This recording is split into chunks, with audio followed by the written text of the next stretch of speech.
Okay, so I have here supply for oil painting, and I want to show you what you need is actually an important step to make it clear for you for a beginner. What do you need? And sometimes we spend a lot of money over things that is unnecessary. So let's start with the things is known as oil painting, as you can see here. So this comes in a tube, and there are so many brands, so many variety of it, and I'll show you what you need. It's not really uh, complicated. All the information is available everywhere, but I want to add some tricks that may help you. So those are the things that gonna make you save a lot of money and make you continue getting more stuff done. So the oil painting, it comes in with the pigment and a binder, and the binder is linseed oil most of the time. Okay, so what we need is those tubes, or it comes in into a bigger sizes. So the bigger sizes, like for example here, this is a can, this is 8 ounces. So if you work on a bigger artworks, larger commissions, and I prefer that you use all the high quality for commissions, unless you want to have, if you want to burn a lot of stuff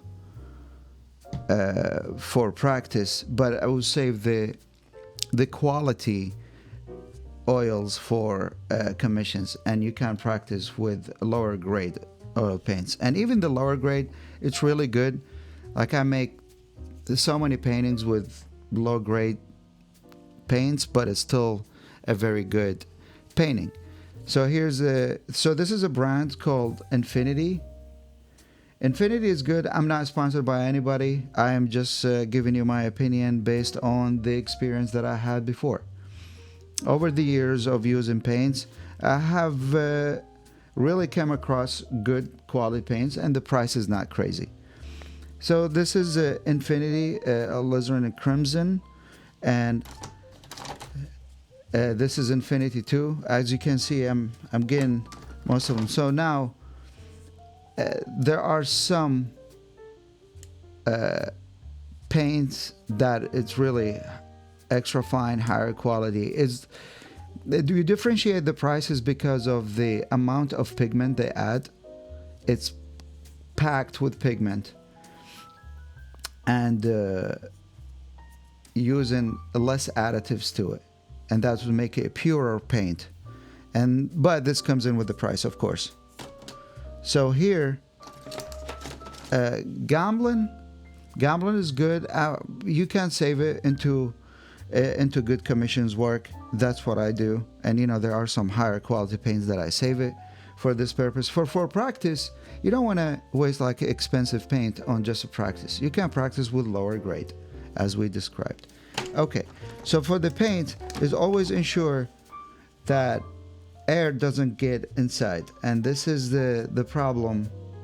So this has been a long time that I have this, but because it's locked or closed tightly, you don't allow the air comes in and cause an oxidation to the layer of the oil paint and cause it to dry. And that's how the linseed oil dries. Like when you expose your painting, how does it dry? Because the air, oxygen is going to get into the surface of it and the oil will harden. So you don't want access air to the paint itself. That's important. And here, this is a can. The issues with cans are, it's very good to have that amount, but also it's expensive to waste it if you didn't close the lid correctly. So when you open the lid and you don't close it correctly, it's gonna cause you a problem. I will show you later a method to protect that. In addition to adding a plastic here wrap, and then you add the lid on top of it, then that will protect it from getting air inside. But there's another method I'll show you later, and it's crazy. Okay. Other thing is the mineral spirits. I do not I do not recommend using any mineral spirits in general, but if you use it to clean brushes after you finish your painting session, I would recommend you use something. It's called Gamsol, and this is chemically improved for being safe to use inside closed studios. This odorless mineral spirits has no color, no smell, no nothing. There's no vapors that will be generating from using it, because those type of liquids evaporates quicker, and the fumes of it has some toxins. So while you are close to the canvas, you don't want to breathe that unless you have an air filtration or air system developed inside an open space, so these fumes can escape away and it's not going to be stuck in your area. So the best way is just to use this. This is the safest you can get and the best one to use. Now, why would I don't use it that much? I use it here, but if you have experience using those materials, then you can use it while you're painting. The problem with it is when you paint, I recommend just wiping and then use another color or use another brush for another color. So you have like highlights, or you have midtones, or you have dark areas. Each one has a brush by itself. So you don't want to wash and use the same one, because when you wash it, it's going to be the color inside the brush is going to be diluted. And when it's diluted, you're going to take some of that, if it's not dried correctly, into the painting, and you're going to dilute something else on the canvas and mix it with the previous color, and that's how you end up with muddy colors. So the best way, it's used like mosaic effects, like the paints. Each brush has like a pure paint by itself, not mixed up, and handling it with some mineral spirits is going to make it harder for you in the beginning. But later on, when you get experience, you know how when you dry it, when you clean it, but you don't transfer anything into the canvas to touch other colors, that's going to be diluted and you're going to end up with a total mess. So that's when you use the brilliancy of the colors and end up with a muddy paintings. So this is the best thing. Now, gesso you're going to use a lot of this, because I really don't like the way that people painting, like they just get the canvas from the store and just unwrap it, tear up that plastic cover, and they just put the paint straight to it. You don't make any good significant differences between basic paintings and high quality paints. So what you do is you have to take care of the surface, and it was called the grounds. The grounds is nobody cares about it, because people sometimes we tend to be lazy, because you want to add they start painting directly, and all they can do is, that's what I see, is put an amber tone onto the canvas, let it dry, projector, trace the thing, whatever it is, and start putting colors on.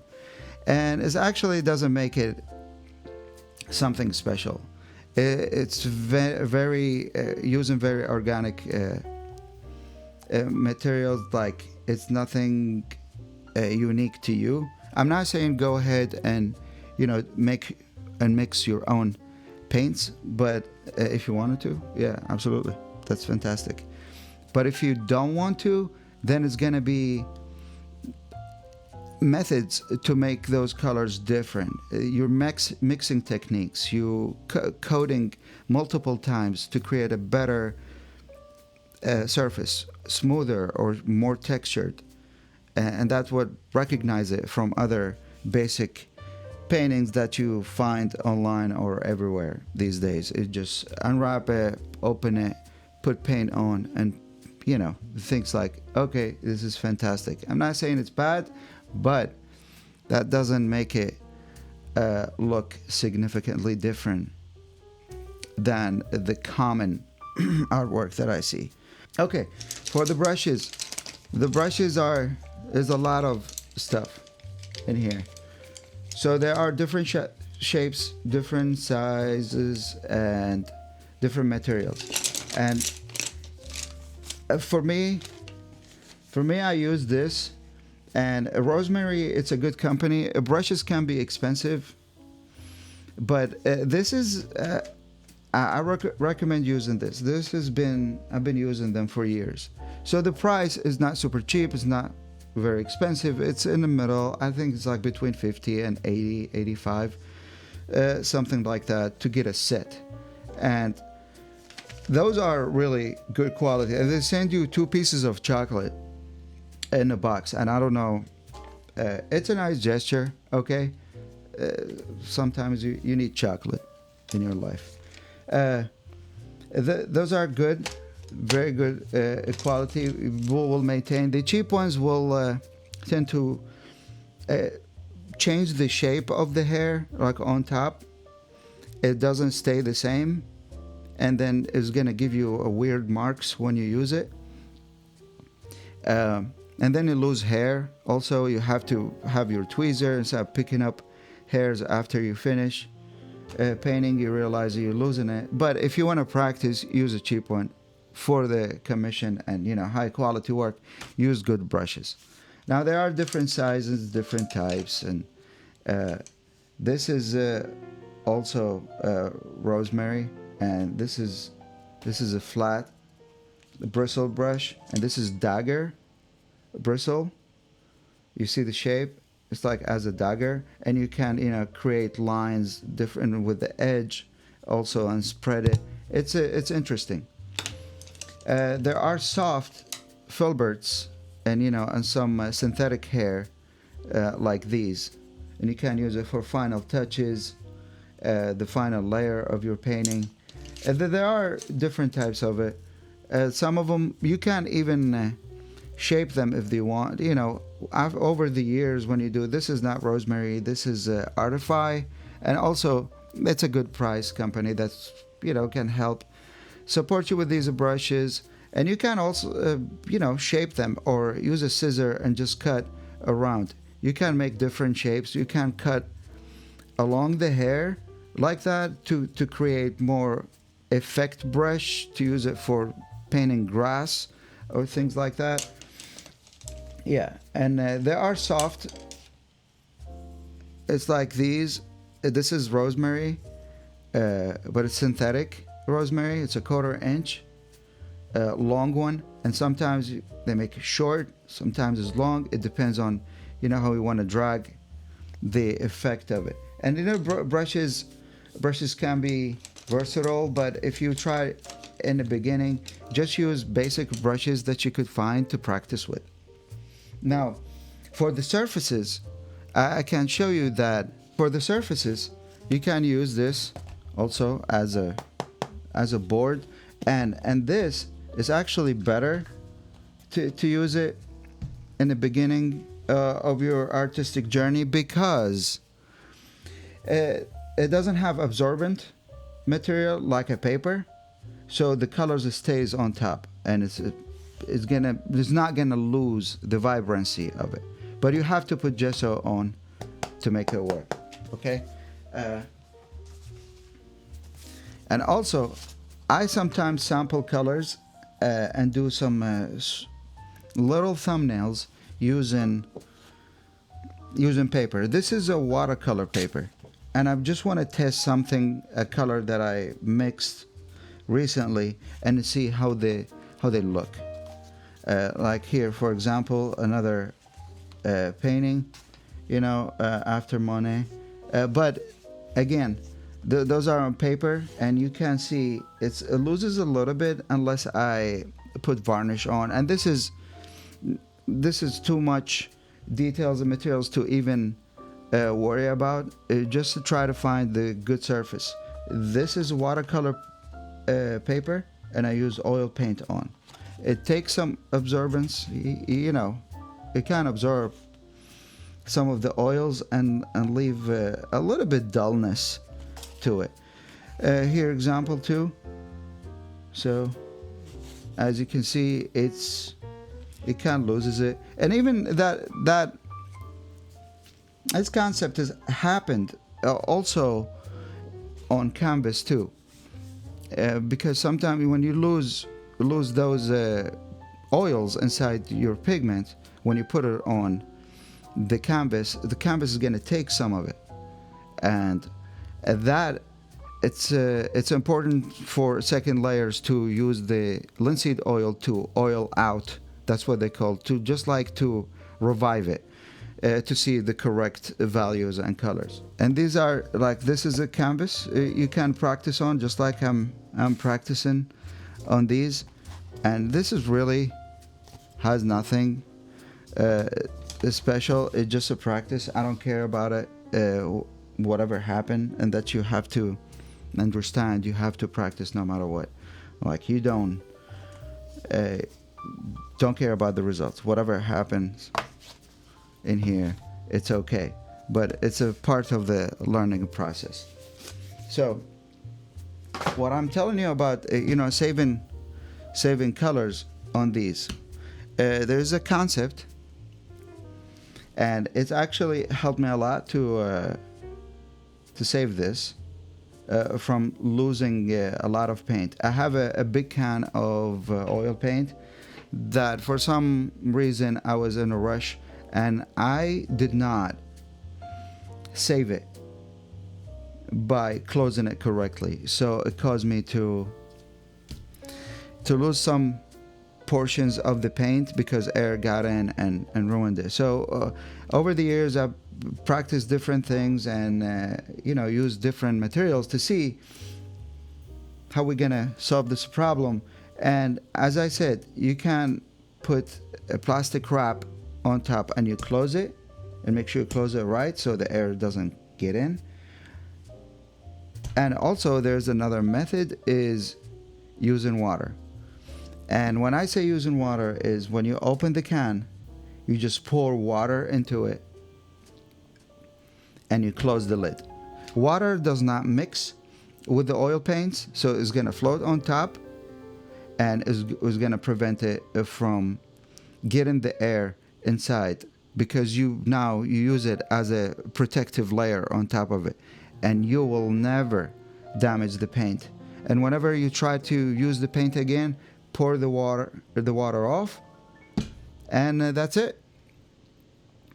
And then you get a fresh paint every single time. Now, use this if you are a Sunday painter and you do it once a week, do that. But if you paint every day, you probably don't need to do this. But if you want to save it for a longer time, just add some water to it and close the lid on top. And next week, when you come back and open it, you find water, you just pour it off and take some paint. And when you finish, add water, close it, and move on. Okay, I hope I was useful a little bit about giving you just a simple introduction to some of the supply that it's common to use, but also do not spend a lot of money on things that are unnecessary. I know it's a problem because you go to the store and you find 100 types of colors. You really need just the primary colors, red, blue, and yellow, and then add black and white on the side, and you can create all these colors. Maybe in the future I'm going to make a video about how to mix variety of colors just from those 3 primary. But for now, we just try to practice with the basic 3 colors, and don't spend your money over highly expensive brushes. Those are decent price. You see I'm using them for a long time. You can use for practice, use cheap ones, so if they damage, just to throw them away. But when you elevate your level and then you get some nice brushes to practice on, you're going to feel entirely different experience. So thank you so much, and I will see you next time.